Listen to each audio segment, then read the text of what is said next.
Hi, everyone, and welcome back to another episode of the Weight Neutral Nutrition Podcast. I am your host, Evan Dirksen. I'm super excited that you are joining me again today for another episode of the show. Today's show, I'm going to be focusing on the question, is takeout cheaper than cooking? And I've talked a little bit about this before in past episodes, especially in the episode that's like probably 2 years old at this point, where I talk about eating healthy on a budget. But I just keep seeing this question and people arguing about this is very pervasive online, especially on TikTok, it seems. And I just wanted to show you a couple examples of how this plays out in real life and what this looks like, and then you can decide for yourselves. But I would very much like to talk about this. And I think that in 2023, as we are in, this is coming live to you on March 8th of 2023. Happy Women's Day, everyone. It's really a question of how can you make your grocery budget and your food budget stretch far enough? How can you make the best of that money? Because as we all know, groceries are very expensive. Inflation is kind of out of control at this point, and we need to be mindful of how much we're spending on takeout and groceries and all of that kind of stuff, while also keeping in mind like how much time you have to cook and prep and grocery shop and things like that. So I'm not going to dismiss on any of that, but I do want to talk about like the reality of the costs. So to do this, I have an example for you today, and I'm going to share my screen for a minute so that you can see the example that I have here. So this is my cart. This is my little grocery cart here that I've created, and I'm using Superstore because I live in Canada, and that is probably like pretty consistently the cheapest place to shop. A little bit Walmart as well, Walmart or Superstore. Those are the places that I go. It very much depends on your location. I know in lots of cities there's a place called Food Basics that can be even cheaper. So just keep that in mind, that this is kind of like middle of the road. It's not a discount place, and it's not high end or anything like Whole Foods or Sobeys or anything. So those places can be a little bit expensive. So in my cart here, I have got chicken breast, I've got long grain white rice, a 2 kilo sack of rice, 500-gram bag of veggies, and teriyaki sauce. And the total for that is $26.77. So that's the total there. Pretty run-of-the-mill meal there. And what I'm doing for you today in this episode is I'm comparing that to the chicken chop bowl at Edo, Japan, which is what I usually get at Edo. I really like it. It's chicken, white rice. You can change up the carb, but white rice, mame, some fresh veggies, and carrots, and the little crispy tortilla chips. It's delicious, and they put sauce on it and everything. So that's what I'm comparing this to. This in where I live costs $13 for the meal. So I've got the nutrition here for that. It is here for you to see. You can go to Ito's website for that. But basically, what it ends up being is that you get 2 meals at Ito at $13 each for the same price as you get the grocery cart that I just showed you, which includes the rice, the veggies, the chicken, and a teriyaki sauce. It doesn't include like the tortilla chips or whatever, but I think like you can kind of see the difference there. You can kind of see like they're not exactly the same, but they're pretty much the same.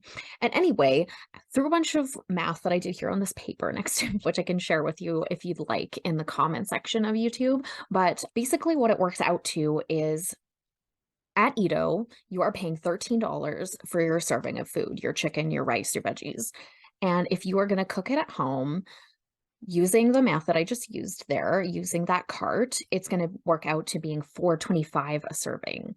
And I think that that's pretty crazy, right? We think like, oh, it's not too bad, like $13. I'm going to get a chicken and rice meal, pretty tasty. That meal, by the way, has 38 grams of protein, 80 grams of carbs, and 6 grams of fat. So, I mean, it's not a huge serving, about 560 calories. It's not a huge serving. And I know like some people who are listening to the show are like, why are you sharing the calories and the macros? I thought you were not about that. But like it's important to compare food based on macros. Otherwise you're kind of just talking like about nothing. And so I think it's important that we compare the macros for the price. So anyway, that's what you get at Ito for your $13 is 38 grams of protein, 80 grams of carbs, 9 grams of fat.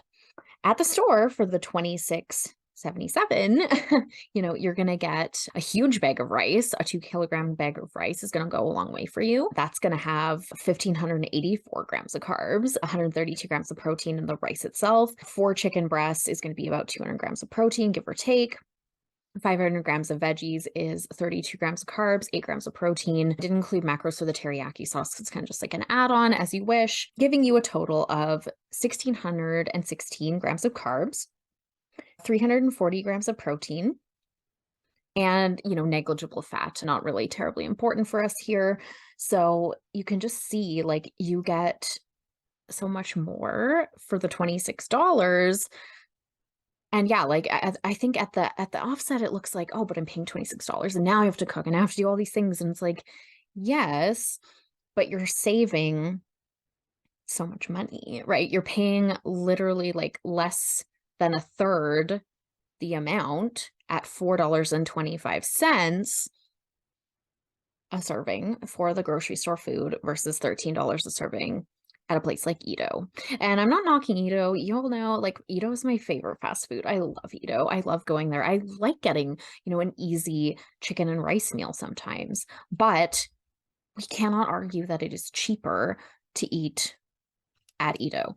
And I don't know, like, it's so hard because I see people saying things like this all the time. And it's like, it doesn't make any sense that eating a food that has been processed and prepared is any cheaper because, even if you went to somewhere like McDonald's, which, like, first of all, it's not the healthiest food for you. Again, nothing wrong with McDonald's sometimes, but like, it's not like a health food. It's very ultra processed. It's, they don't care about your health.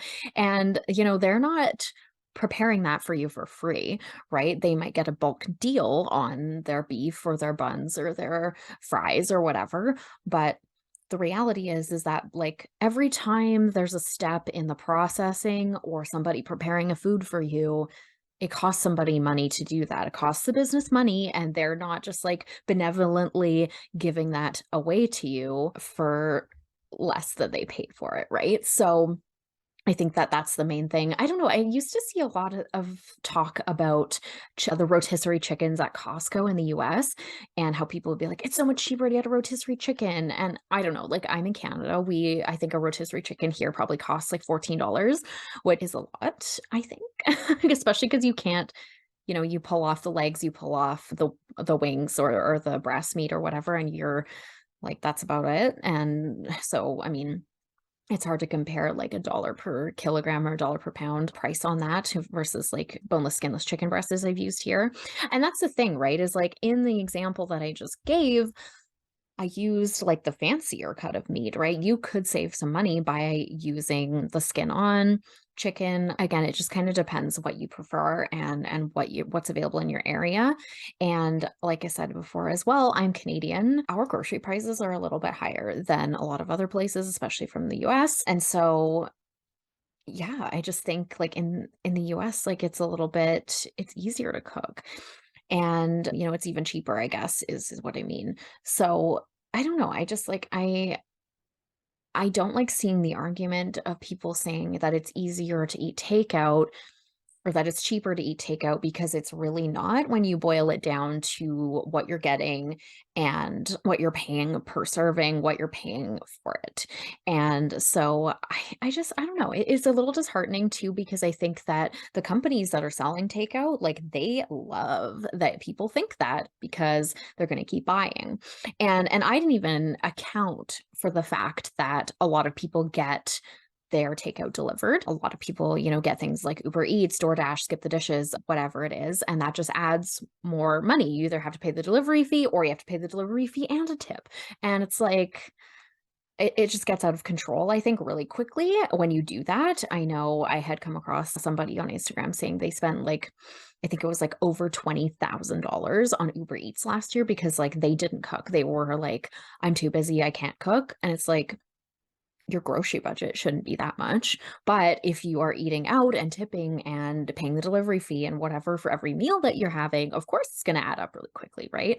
And then it just compounds for, the amount of people in your family. So in the example that I gave with the chicken and the rice and the veggies for $26 at Superstore, that's that would feed, based on my math here, that would feed about 6 people, maybe, like, with, like, a small portion left over if you, like, follow the math exactly. Whereas, like, if you can't eat out for 6 people for $26, that's not a thing. At least where I live, that is just not a thing. It is very rare to be able to get a fast food meal anywhere here, I think, for less than $10, unless it's, like, 2 cheeseburgers or something, but that's not really a meal, is it? Like, come on.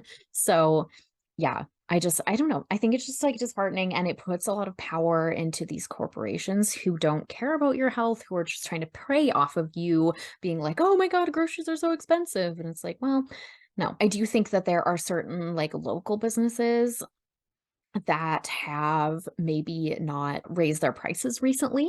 So it might feel a little bit cheaper to eat at places like that haven't raised their prices. But you know what? Like, they're going to raise their prices. They have to. Like I said before, like, businesses are not benevolent entities. They want to operate at the profit, and they want to operate at the same profit that they've been operating at, before inflation hit. So I think that especially this year, we're going to see a lot of businesses that previously didn't want to raise prices, because they felt bad for customers, because they feel like people will spend less money there, because, they were okay with operating at a lower profit margin for a while. But I think we're going to see a lot of people raising their prices. And, you know, I think that's just how it is. I think that costs have gone up. Prices kind of have to go up, right? If you want to run a profitable business in the way that you were previously running it.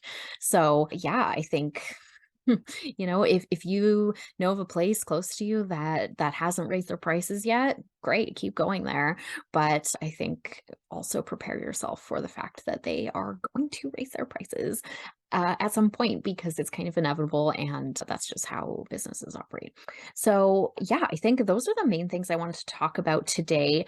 I think that a typical counter argument that people make is, well, I don't have time to cook. Well, I just would rather pay more money for the Edo.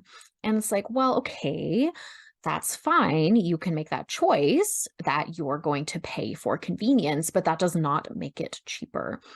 And obviously, there are things that we should always keep in mind when talking about this, is things like access, things like cooking facilities, things like that. But those are different issues than just comparing costs. And I think a lot of the people engaged in these types of arguments are people who have access to cooking facilities, who have access to grocery stores, things of that nature. Although, like I said, it is important to keep that in mind. If you are someone who lives 90 minutes from the closest grocery store, whether that's driving or on the train or public transit, et cetera, versus, like, down the street from you, there is a takeout place, then yeah, obviously it makes sense that you might more often choose to do takeout, but it doesn't make it cheaper. It makes it easier, it makes it more convenient, it makes it an easier decision in your mind, and there's nothing wrong with that, but we cannot argue that it's cheaper. And again, like I said, it's just, it gives these companies power, I think, when you say that it is cheaper, because and I really believe that there is, like, and this is maybe, like, too woo-woo for some of you out there, but I think there's, like, a propaganda campaign targeted at consumers to tell you, like, yeah, it's way cheaper to eat at McDonald's, or it's way cheaper to, you know, eat at Burger King, et cetera, even though these companies, maybe not those companies specifically, but, like, a lot of companies out there are doing the whole shrinkflation thing. They are decreasing their portion sizes and keeping the price the same, or they're increasing the prices. And so, we cannot just sit here as consumers and be like, oh, well, it's still cheaper, because it's not. And because that is just helping these companies get more and more money off of our backs. And so, yeah, I do think that it's worth mentioning. I know that some people, have to work really long hours, right, in order to put food on the table. And then you get in this like trap of like, okay, I worked a lot of hours today. I'm really, really busy. I'm going to get takeout.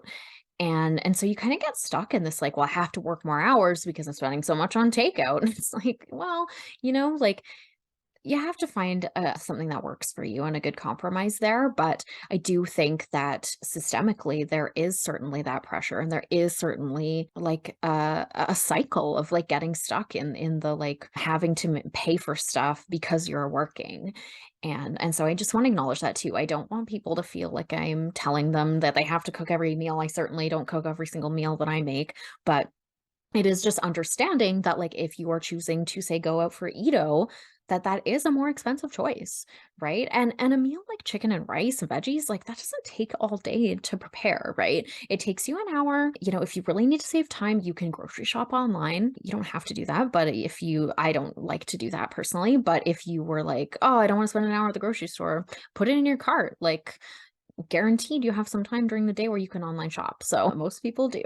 And I know a lot of people who online shop at work. So, like, let's be realistic. And again, it's kind of just all about like being being truthful with yourself, and like maybe you just don't make excuses. I guess is what it's all comes down to, is like, if you want the Edo, if you want the takeout, great, do it. Just don't be like, oh, it's so much cheaper, because it's really not. And then we could also just get into like a million arguments about what's healthier, right? It's generally healthier for you to cook at home, cook your own food, and everything like that. Because in this instance, like, I included the teriyaki sauce in my basket, but you might not even want the sauce, or you might want less sauce than they're going to put on at Edo, less added salt, less things like that. So again, not that those things are bad. It's just like you have to be mindful, right? And so, yeah, that is where we are at. That is what I wanted to share with you today. I would love, if you are watching on YouTube, if you have comments, if you have thoughts, I'd love to discuss them with you in the comment section. Let me know what you think. Let me know, like, where are you located? Like, is it different? Is it the same? Is it like, do you have any smoking deals, right, for takeout? Obviously, there are deals to be had. It's just like, again, businesses are operating at a profit. So, and that's just how it is. And so, yeah, I'd love to hear from you. I'd love to hear what you think. If you're listening on the other podcast apps, I would love for you to follow me on Instagram. I'm at devin.dirksen on Instagram, and we could connect with me there. Let me know what you think about this episode.